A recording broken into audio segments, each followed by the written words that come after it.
Today's video is going to be going over all the items you see here, everything you may need to whelp a litter of puppies.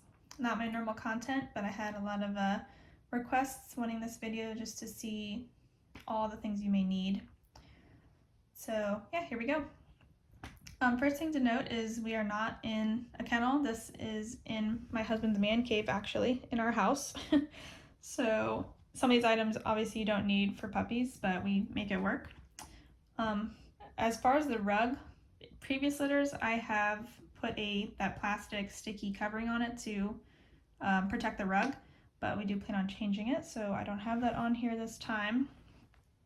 But other major items to have in your room, entertainment, there's TV and my working laptop, and then my bed, which is our couch, which I'll be sleeping in 24/7, or not sleeping 24/7, but I'll be living there 24/7 to keep an eye on the puppies at all times. So other things in the room are the dams, water, and food dish. Once puppies have arrived, we will free feed, so we have her food bin over there as well to easily refill. But we put the food and water dish in here really close to the whelping box so she doesn't have to go far for it. Also, she doesn't have to leave the room, possibly pick up something, even though there's nothing in my house, but better to have everything in one place. Obviously, the whelping box is a major item as well. You can see I have the DuraWhelp one. This is a medium size for Aussies. You could go a size bigger for Aussies. If you have a big litter, this might be a little tight, but this has worked fine. Since I don't breed all the time, I breed every, say, 2 years, I really wanted a whelping box that was easy to pack away, and this one is really easy to do so. It's super light, folds down really thin, so it's really easy to store. You want to make sure to have the pig rails on there. That's to ensure that mom doesn't lay and squish on a puppy. If she happens to lay on it, they can squeeze behind her and get out. Right now I have a soft blanket in there. You can see she started nesting a little bit. So it's comfy for the mom. And this blanket over here, or pad, it's an extra absorbent pad I'll put down once labor begins to help absorb some of those labor fluids. I don't have a heat lamp. I live in Florida, so the temperature is not that cold. Also, I don't really like it because it's hard to gauge the temperature of the whelping box and it's possible to burn them. So I would just rather keep the room at the right temperature. So I have a space heater here that you can set the temperature you want, and it fluctuates, turns on and off to maintain that temperature. Also over here I have this little fancy doodad, which is a old school way to tell the temperature. But you can get a regular room thermometer, you don't need that. And also there's a thermometer in the whelping box, just so you can monitor the room temperature, more specifically the temperature in the whelping box. So we'll start over here for the rest of the stuff. So over here I have my breeder companion book. I would highly recommend getting this. It is a really easy way to keep track of all the information per litter. So we've got the dam and sire information, the preparing for whelp. So I've been using on another section the dam's daily temperature. When the pups are born, you can keep track of the time, weight, sex, all that stuff. Puppy weight chart, supplemental feeding chart, and then evaluation notes, deworming, vaccination notes, and then owner information per litter. Then you can snap a picture of the litter and it starts over for the next litter. So lots of room for litters in this book. Everything is in one spot. I have really liked this book so far. So right next to the book is the scales. This is a little kitchen scale, which is really good for when they're teeny tiny. In ounces, you can use this scale. And then once they start getting a little bigger, I have a baby scale over here to start using. Other thing on this table is just more blankets. When they're here, we'll use those to keep rotating the blankets in here and keeping it clean in the whelping box. This is just a little stool for sitting next to her. Easy to move around. So other items over here. Sorry, I don't have a gimbal or a handheld thing, so it's a little shaky. Just using it with my hands. But anyways, here we have lots of white towels. I have these littler ones for when each puppy is delivered to use to dry them off and wake them up. But you want to have white so you can see the color of discharge, the sac, just to know if there's any issues. You want to have white towels to see the color. Over here we have some Clorox in the back, obviously just cleaning random items. Whelp box might be a little dirty after delivery. Also, this is Super 7. It's used for drying out umbilical cords if need be. I've never had to use it, but it's there if need be. Have iodine to clean the tools, and then this little cup of tools. Whoop, sorry. And then what's in here is I have 2 hemostats, and these are used to clamp cords and also for dew claws, removing the dew claws, and then surgical scissors to cut the cords and dew claws.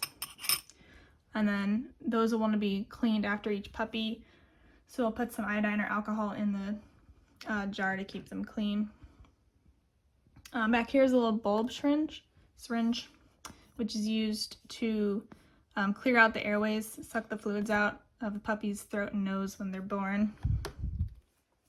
Have these little alcohol wipes. These I use to clean the thermometer before and after each use. You can also use these to clean the tools, but those are really handy. They're tiny but convenient. Thermometer, like I just said, for taking her temperature prior to whelping, but then also if there's issues, we can take our temperature easily. Petroleum jelly or KY jelly, Vaseline, whatever, for using the thermometer, and also if you need to assist with getting a puppy out, you can use that. Down here we have a feeding tube if need be to feed a puppy, syringes, also if need be to feed a puppy, also used for worming, so we have a lot of those. Surgical gloves, obviously if you don't want to get your hands dirty, also more sanitary to use them. Also, they provide a better grip if you need to grip a puppy for any reason. Cotton balls, these are used for if the dam is not cleaning the puppy really well and you need to help relieve them, to potty them. Since they're younger, they can't relieve themselves. So you just get a cotton ball in warm water and rub on their belly to help relieve them if mom's not doing that. And those are just extra alcohol wipes and tools in the back I already showed you guys. Down here we have some syrup. This is used for if puppies need some stimulation to feed. You can drop a little bit on their tongue, give them a little boost.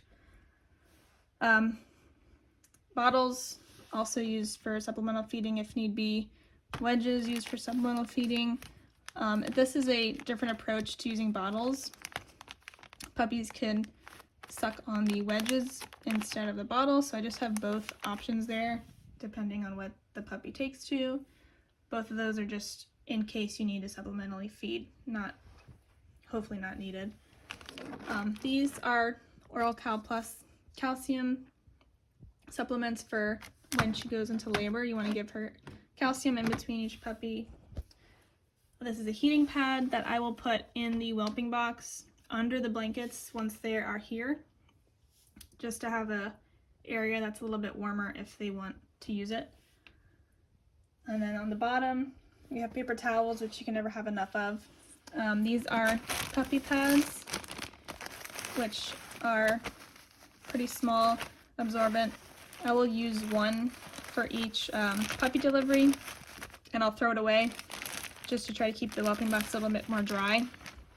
And then we'll continue to use those throughout the puppy's 8 weeks here. I skipped over these 2 items, but laundry basket to throw all your dirty towels in, and then a trash can to throw your dirty pads, cleaning supplies, any placentas you can throw in the trash can. So you want to make sure you have a lid. That's probably too small.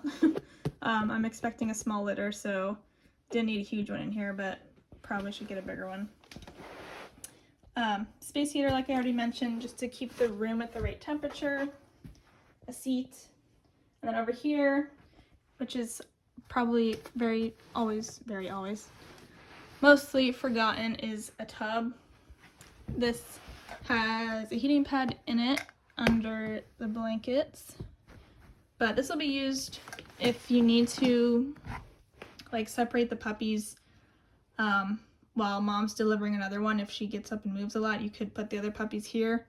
Heating pad is there to keep them warm, but also if you need to go to the vet or transfer anyone to the vet, you can easily transport them in this tub,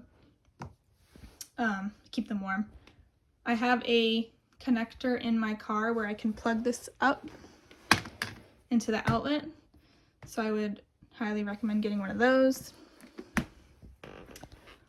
But also what's not shown, but what you should have ready, is your car filled with gas in case you need to go to the vet for any reason, your emergency vet phone number and if you need to call them.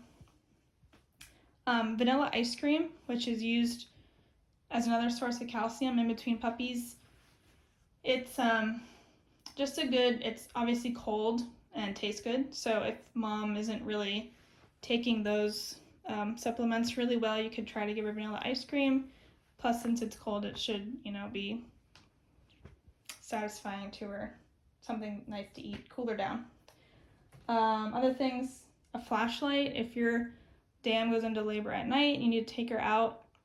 You want to make sure to have a flashlight so you can see and make sure she doesn't actually accidentally have a puppy out there. So always potty her on a leash and have a flashlight if it's dark. And then another thing not shown is the goat's milk for the supplementing if need be. That's in my pantry out there.